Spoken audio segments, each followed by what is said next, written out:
Hello everybody and welcome back here to the CVRcade talk show. This is a special episode because we normally always upload on Wednesdays. We discuss the week of CVRcade, but some pretty big announcements one major announcement was dropped yesterday, and it was Nils Heldens who on special request reached out and said we need a talk show episode. I think he was like, yes Jesper, yes, we need you three, because you have the voice of wisdom and clearness, and everything that's great is from you three. Of course, Nils, love you. But, guys, Derny Cup on CVRcade. This is totally different, something that hasn't been tried before. Looking at the announcement here, there are some key points coming through here. It's going to be on Thursdays. It's going to be K, L, and T, so the usual zones. It's going to be pairs of two. One physical and one non-physical. Then it's the team's best score. So I believe both the physical and the non-physical score points in the Omnium, and they go on to win.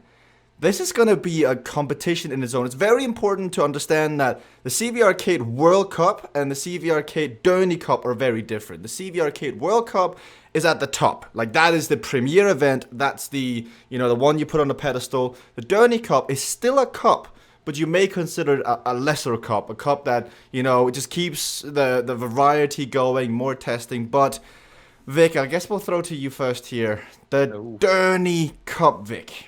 What do you think? The Derny Cup. I think it's going to be great. It's definitely going to showcase more of the physical and non-physical that we've seen kind of develop in the last few weeks, so that should be interesting. One thing that's up for discussion is kind of like the keyboard rider. We all know, like, they're stuck to 367, and they won't really have that acceleration. So I wonder if a pair will figure out that maybe it's better on like a longer stage to just stay behind the bot, the non-physical rider, and that sort of dynamic is going to happen, and I think we're going to see some blocks. I think it's going to get spicy like it always does. I think it's just a great way of showcasing that we can do non-physical and physical in one race. So I'm excited. What's your gut take, Beth? Yeah, it's funny because we recorded the podcast and then it's like, boom, new news. Yeah. So like I had time to think about it. But it's interesting because some of the comments yesterday on the podcast were just sort of relating to the keyboard in general. And now that I think about sort of like, well, if you're physical and you have a non-physical rider. So I think this actually just sort of levels the playing field for everyone in terms of like, hey, well, you know what? Everybody has their keyboard rider. You're paired up. And I think we're going to see different dynamics. And I know probably, if this is kind of like a test before the World Cup, just like we're testing with teams with the head-to-head and this, it'll be interesting to see what transpires and what rules may come out of it. Like, I feel like it's going to be a complete free-for-all the first time, and people are going to say, oh, wait a minute. No. You have to, finish this way, or the bot has to finish within 10 meters of you. And so I'm sure there's going to be like all these different things that shake out of it as a result of it, because I was thinking through, like, how would I use it? How would I want to, make the break, or how would I be able to utilize my power-ups, and can the bot use the power-ups and stuff? So it just adds another layer of thinking to it, which to me makes racing fun. And also I think that, like, if I race on Tuesday and I'm like, I'll be the keyboard rider on Thursday, So I think that it adds a really cool element. I'm kind of excited to see what happens and how people do it. I think the terminology, by the way, guys, when we talk about this is important, because I heard you say button, and I think we all know what you mean, but it's important to know that this is not like an AI, that you'll have a human being controlling on a keyboard. Yes. And a other human being physically on his bike. And those two together are teaming up. Now, I know Derny is an English term. It's a term that's used in track cycling, because I had somebody reach out to me because this has been brought up in a few meetings, and he's like, Derny? Journey? What's this word? What is it? Is that a typo? Did you spell it wrong? It's like, don't stop believing. No. It's Derny. And I think it's really going to be interesting because we're already seeing people ask questions. Timothy, his eyes lit up like a Christmas tree. He's like, oh my goodness, Glenn, this is what we've been practicing for. And there's so many things that I don't think people know about keyboards, because whenever we do testing as a team and we test on keyboards, Viktor and I, we treat those as races. Like, we race each other on the keyboard, and I win the majority of the time, because there's a certain trick. There's a certain trick to racing on a keyboard. Well, I figured out that trick, so. But we'll see. You guys share with me? I'll check my messages right now. You don't have to say it on the podcast. We've ran out of peeps recently, so we'll take one peep per. No, we can share some tips. The main tip is the fatigue counter. It starts like. This is based on my foundings. None of this is like scientifically proven or looked at the algorithm. This is just from hours of testing and having fun on the platform. But the fatigue counter on the keyboard starts as soon as you enter the track. Even in the warm-up, in those 2 minutes, 5 minutes, 6 minutes, the fatigue is going. So you're going to want to be at 5 watts or 0 watts or nothing, because you want to save. You only have like 100% to spend. And if you spend 30% in the warm-up, you're not going to be able, because what would happen to Vic is Vic would just sit at 360. He wouldn't care. 367 in warm-up, right around. Come race time, I'd go up to 1,000 equalized watts and come down, and Vic is like, you can sprint! How do you sprint? Yeah, but I didn't also know that you need to hold down the plus button to sprint. It's kind of like just like this like gradual increase of power. So I was just spamming it. I was like, Jesper, you're going away from me. So annoying. So there's definitely tricks to it, I think. And it's definitely going to be, the person, I think you're going to have to be very gelled as a team. Because the physical rider, as we know, is going to be riding. And you're really going to have to be like aware of, I can save energy in this race. I can do well in that race. Because, it's going to be really interesting to see like how that plays out, really. So, I'm just thinking about it, how it's going to go. I think Timothy and Glenn is a good pair for the Derny Cup.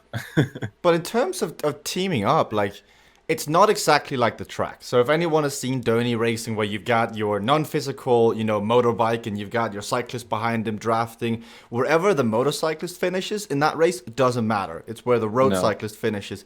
But in this one, the keyboard rider also scores points. So I think it was Timothy who made this comment on the post saying, what we just might end up seeing is 2 races. You might just see 2 pelotons, a peloton of physical riders and a peloton of keyboard riders. So Beth, how do you think, like, when you're looking at this and you had time to digest it, how do you see a race like this unfolding?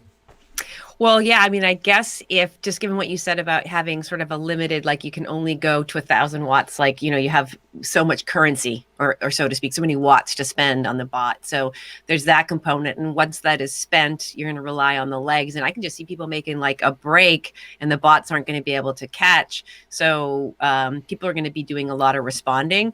And so I don't know what the norms are going to be. That's why I think like rules are going to come into play, because if it does end up being 2 pelotons where the physical riders are in one spot up the way duking it out and the bots are, doing their own thing in the back, that might actually be cool. Or it might not, like, or, you know what I mean? It might be like, oh, like, whoa, block, or it would be like, you know what? No, you have to be within a certain distance of your bot to make it fair so that you can't drop your bot. Sorry, your non-physical rider. It is not a bot. How many keyboarders? I counted like 7 times. Keyboarder. It's so new to me. I can't even get the language right. So what would you call it? Your non-physical Derny I would just partner? say you have your physical rider who's on a bike. You have your person on a bike and your person on a keyboard. Because it's very important to understand that it is a pair of 2 individuals. People, not bots. Yes. Not bots. Yes, because people. So many people out there are seeing this, and like you mentioned the comments on yesterday's podcast, Beth, they're all about keyboards and stuff. They're going to see this and be like, what? How does it work? So we're going to need rules,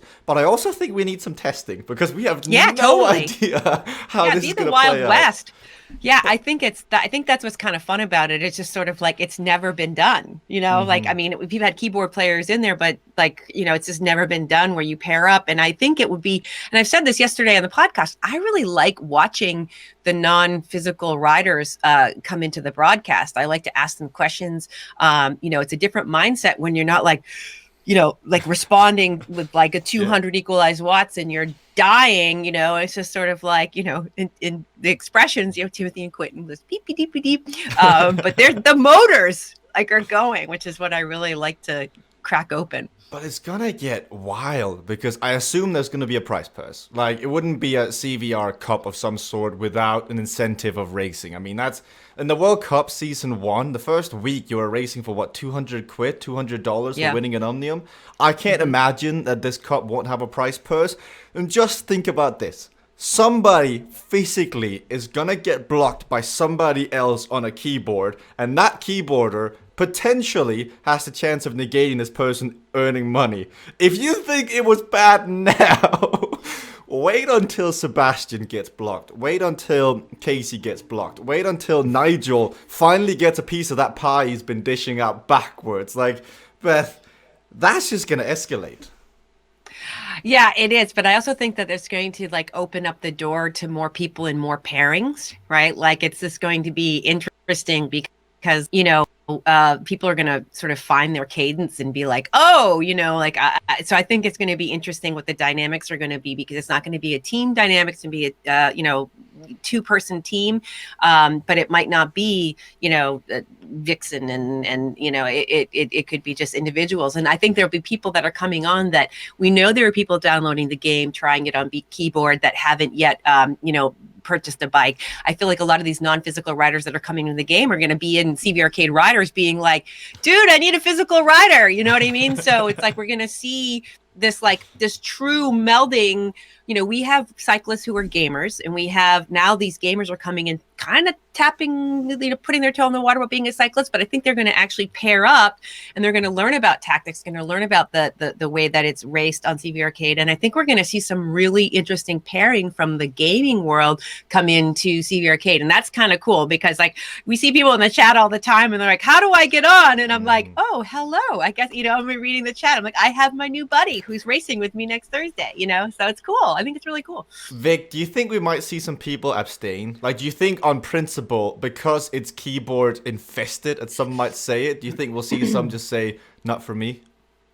Yeah, I think so. You know, touching on the point we mentioned before about Seb, for example, is kind of like, you know where you like what you're stepping into, and if you're not a fan of keyboard riders in general, I don't think you're gonna want to do the Derny Cup. Now, there's a different type of like psychology when it comes to that, because what people might feel is that a keyboard rider has no place in like the normal racing we do, because it's kind of just like normal team racing. But this clearly states, you know, one keyboard, one physical. So you're also aware of that there will be both, which will differ as well. So we'll see. I mean, I hope everyone that, you know, usually rides CVRcade, you know, on Tuesdays, Thursdays, and Saturdays, that they try it, because, I mean, the more people in, I think it's just going to create for more fun racing. And I feel it's also a good way of maybe you have like a friend that's maybe not really into cycling, or maybe is, but just want to try the game. I feel like it's a good way as well. Like that person could be the non-physical rider. So yeah, what I'm hoping is just everyone tries it, because you know there's going to be keyboards and riders. So yeah, you know what you're stepping into. I like how it opens up the accessibility, because it allows people to ride more than once, because you get people who are on their rest week. Like, I think Quentin this week is taking time off to recover.